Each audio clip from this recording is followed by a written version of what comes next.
really kind of think that comes around 10 million, right? Like if you're making $500,000 a year off of your assets, you could live a fairly nice life, depending on where you live in the U.S. for $250,000 a year. And if you're not egotistical or gluttonous, and you're not looking to upgrade, a ton in your lifestyle, and go hog wild, then you can make that last a long time, and you can set your kids up for success too. So the other piece would be financial education. I don't know that you need to set up an LLC or set up trusts or do any of that just yet.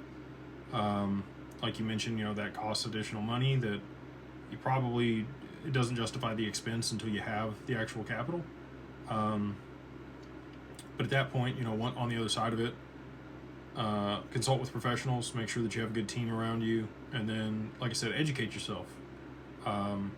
I listen to YouTube every single day. I follow people that are much smarter than me in different regards, and try to just ingest a lot of information from them. And then what I do that I think is a little bit different than some other people is I don't just regurgitate it, but I put it into practice. I see that it's how it's actually being used. I go through the process with somebody to be able to set whatever it is up, ask a lot of questions, and then how that applies to digital assets and the nuances that exist there.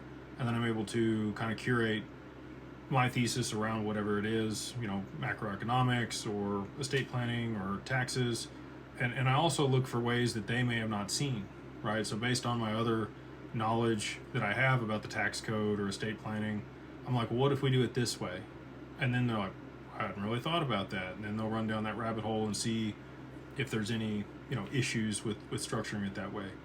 So those would be, again, just my opinions, recommendations based on other people, smarter people than myself, and some of my own experience that I can provide.